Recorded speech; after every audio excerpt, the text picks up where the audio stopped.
பத்மமாலினி என்கிற இயற்பெயர் கொண்ட மதுபாலா 1969ஆம் ஆண்டு மார்ச் 26ஆம் சென்னையில் பிறந்தவர். தன்னுடைய பள்ளி படிப்பை மும்பையில் உள்ள சென்ட் ஜோசப் மேல்நிலைப் பள்ளியில் படித்த சமயத்தில் இவரது அப்பா மதுபாலா பெயரை மதுமாலினி என மாற்றியதோடு சிறு வயதிலிருந்தே சினிமா துறையில் நுழைய வேண்டும் என்கிற ஆர்வமும் மதுபாலாவிடம் இருந்துள்ளது. காரணம், இவரது அத்தை ஹேமமாலினி இந்திய அளவில் பிரபலமான நடிகையாக கனவு கன்னியாக திகழ்ந்ததால் தானும் அத்தையதொரு இடத்திற்கு செல்ல வேண்டும் என்கிற ஆசை மதுபாலாவிற்கு இருந்து வந்துள்ளது. இதற்கான அத்தனை பயிற்சிகளையும் அவர் மேற்கொண்டு வந்த அதே நேரத்தில் தன்னுடைய கல்லூரி படிப்பை மும்பை பல்கலைக்கழகத்தில் முடித்தார். இந்த நேரம் அவர் கல்லூரியில் படித்த சமயத்திலேயே ஒரு ஹிந்தி படத்தில் நடிப்பதற்கான வாய்ப்பு அவரை தேடி வர மிக ஆர்வத்தோடு படப்பிடிப்பில் கலந்து கொண்டவருக்கு ஒரு கசப்பான அனுபவம் நடந்துள்ளது. ஆம், ஷூட்டிங் துவங்கி 4 நாட்களிலேயே எந்தவித அறிவிப்பும் இன்றி மதுபாலாவை படத்தில் இருந்து தூக்கிவிட்டனராம். இந்த தகவலை செய்தித்தாள்களில் பார்த்துதான் மதுபாலாவுக்கு தெரிய வந்ததோடு தயாரிப்பு தரப்பிலிருந்து ஒரு வார்த்தை கூட தன்னிடம் சொல்லாததை எண்ணி மனம் வெதும்பினாராம் அவர்.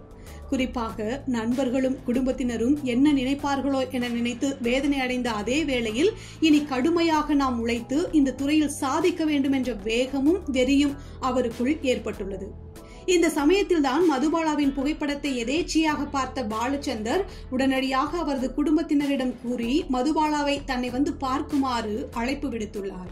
அதன் பிறகு இந்த தகவலை மதுபாலாவின் பாட்டி மும்பையில் இருந்த அவரிடம் தெரிவித்த போது மதுபாலாவோ தனக்கு தமிழ் படங்களில் நடிக்க விருப்பம் இல்லை எனவும் ஹிந்தி திரையுலகில் அறிமுகமாகி தான் சாதிக்க விரும்புவதாகவும் பலீரென கூறியுள்ளார்.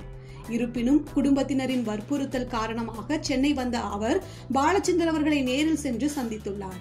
அப்போது பாலச்சந்தரோ மதுபாலாவை பார்த்த மறுகணமே நாளையிலிருந்து ஷூட்டிங்கிற்கு வந்துவிடு என கூற, துவக்கத்தில் இதை கேட்ட அதிர்ச்சியான மதுபாலா பின்னர் ஒரு மிகப்பெரிய இயக்குனரே அவரது படத்தில் நடிக்க அழைப்பு விடுக்கிறார், இதை நாம் நிச்சயம் ஏற்றுக்கொள்ள வேண்டும் என்ற மனநிலைக்கு மாறி படத்தில் நடிக்க சம்மதம் தெரிவித்துள்ளார். இதன் மூலம் 1991ஆம் ஆண்டு பாலச்சந்தர் இயக்கத்தில் நடிகர் மம்புட்டி நடிப்பில் வெளியான அழகன் படத்தில் 3 கதாநாயகிகளில் ஒருவராக அறிமுகமானார் மதுபாலா. இதில் ஸ்வப்னா என்னும் கதாபாத்திரத்தில் துருதுரு கல்லூரி மாணவியாக சின்ன சின்ன பொய்களை கூறி மனைவியை இழந்த மம்புட்டியை விரட்டி விரட்டி காதலிக்கும் கதாபாத்திரத்தில் நடித்து தன் முதல் படத்திலேயே பலரது கவனத்தையும் பெற்றார்.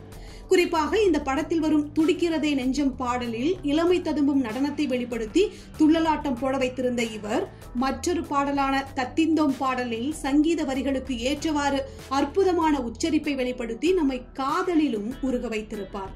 இப்படி பாலச்சந்தர் இயக்கத்தில் வெளியான அழகன் படத்தில் நடித்து வந்த அதே சமயத்தில் ஹிந்தி திரையுலகிலும் அறிமுகமாகும் வாய்ப்பு கிடைத்து நடிகர் அஜய் தேவ்கானுடன் இணைந்து ஃபூல் அவர் காந்தே என்ற படத்தின் மூலம் பாலிவுட்டிலும் அறிமுகமானார்.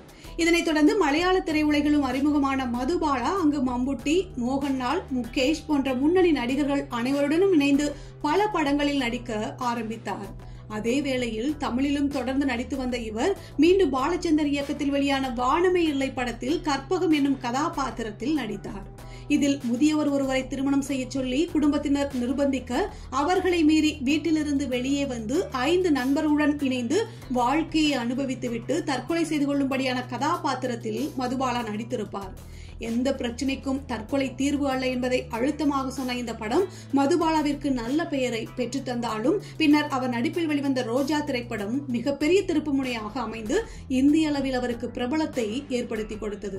மணிரத்னம் இயக்கத்தில் 1992ஆம் ஆண்டு வெளியான இப்படத்தில் அரவிந்த் சுவாமிக்கு ஜோடியாக மதுபாலா நடித்திருந்தார். குறிப்பாக இந்த படத்தில் அரவிந்த் சுவாமிக்கும் மதுபாலாவிற்கும் இடையே இருந்த கெமிஸ்ட்ரி அந்த சமயம் பலராலும் ரசிக்கப்பட்டதோடு அவரின் அப்பாவித்தனம் மற்றும் வலுவான நடிப்பும் வழி நிறைந்த தாக்கத்தை ஏற்படுத்தியது. இதில் மொழி தெரியாத ஊருக்கு சென்று தன் கணவரை தொலைத்து நிற்கதியாக நிற்கும் காட்சிகளிலும் சரி, காவல் நிலையத்திற்கு சென்று அதிகாரிகளிடம் புகார் கொடுக்கும் போது கண்ணீரும் செய்கையுமாக தன்னிலை குறித்து விளக்குகின்ற காட்சிகளிலும் சரி, மதுபாலா தன் தேர்ந்த நடிப்பால் பலரையும் கலங்க வைத்து விடுவார். குறிப்பாக படத்தின் துவக்கத்தில் சேஷ்டைகள் நிறைந்த பெண்ணாக வரும் அதே மதுபாலா பின்னர் கோபம், காதல், கண்ணீர் என பல உணர்வுகளை வெளிப்படுத்தி இறுதியில் படத்தின் கிளைமாக்ஸில் தன் கணவரை மீண்டும் காணும்போது கண்ணீருடன் அவர் செய்கின்ற செய்கையில் நம்மையும் சேர்த்தே நெகிழ வைத்திருப்பார்.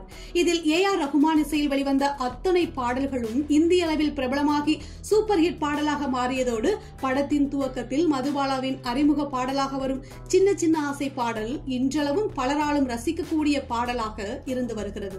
இப்படி ரோஜா படத்தின் மெகா வெற்றிக்கு பிறகு இந்திய அளவில் நட்சத்திர அந்தஸ்து கிடைத்து தமிழ், தெலுங்கு, ஹிந்தி, கன்னடம், மலையாளம் என அனைத்து மொழியாகிலும் நடிக்க துவங்கிய மதுபாலா அடுத்த ஆண்டே தமிழில் மீண்டும் ஜென்டில்மேன் என்கிற மெகா ஹிட் படத்தில் நடித்தார்.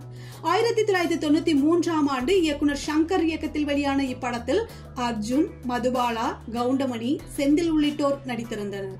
வசூல் ரீதியாகவும் விமர்சன ரீதியாகவும் இப்படம் பெரும் வெற்றி பெற்றதோடு தமிழின் சிறந்த படங்களில் ஒன்றாக இன்று வரை இப்படம் கொண்டாடப்பட்டு வருகிறது.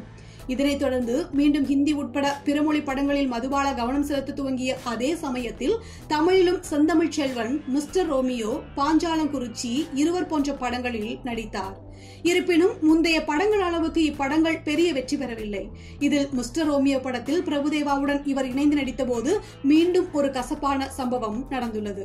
அது என்னவெனில், மிஸ்டர் ரோமியோ படத்தில் வரும் தண்ணீரை காதலிக்கும் மீன்களா இல்லை என்ற பாடல் படமாக்கப்பட்ட போது அந்த படத்தின் கதாநாயகனும் நடன இயக்குனருமான பிரபுதேவா தனது உதவியாளர்களிடம் இவங்களுக்கு அந்த ஸ்டெப்பை சொல்லிக் கொடுங்க, நான் போயிட்டு வரேன் என்று சொல்லிவிட்டு கிளம்பிவிட்டாராம்.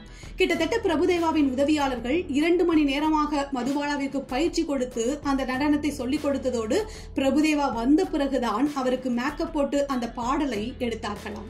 இதனால் மன உளைச்சலுக்கு ஆளான மதுபாலா தன் மனதிற்குள், ஏன் எனக்கு டான்ஸ் வராதா, என்ன பயிற்சி செய்ய விட்டுவிட்டு அவர் பாட்டுக்கு செட்ட விட்டு போயிட்டாரு, அவ்வளவு பயிற்சி எடுத்துதான் அவரோடு டான்ஸ் ஆட முடியுமா என்றெல்லாம் அவருக்கு தோன்றியதாம். பின்னர் அந்த பாடல் வெளியாகி பெரிய ஹிட்டான பிறகுதான் ஓரளவு மன நிம்மதி அடைந்தாராம்.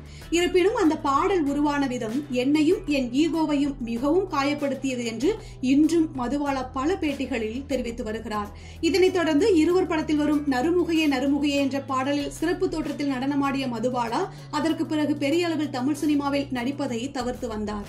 இருப்பினும் தொடர்ந்து ஹிந்தி, தெலுங்கு படங்களில் நடித்து வந்த மதுபாலா அவர் உச்சத்தில் இருந்த போதே கடந்த 1999 ஆனந்த் ஷா என்பவரை திருமணம் செய்து கொண்டார்.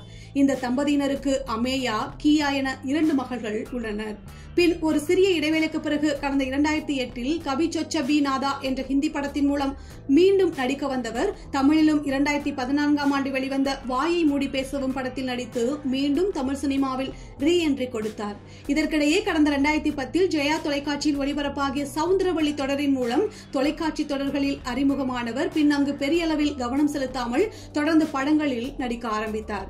அதன்படி 2019 ஆண்டு தமிழில் வெளிவந்த அக்னி தேவி படத்தில் சகுந்தலா தேவி என்னும் முக்கியமான கதாபாத்திரத்தில் நடித்தவர். பின்னர் 2020 ஆண்டு வெளிவந்த காலேஜ் குமார் படத்தில் பிரபுவிற்கு ஜோடியாக ஜானகி எனும் கதாபாத்திரத்திலும் 2022 ஆண்டு அருள்நிதி நடிப்பில் வெளிவந்த தேஜாவு படத்தில் டிஜிபி ஆஷாவாகவும் நடித்திருந்தார். தற்போதும் தொடர்ந்து பலமொழி படங்களிலும் முக்கியமான கதாபாத்திரங்களில் நடித்து வரும் மதுபாலா எப்போதுமே தனது சமூக வலைதள பக்கத்தில் ஆக்டிவாக இருக்கக்கூடிய நபராக இருந்து வருகிறார்.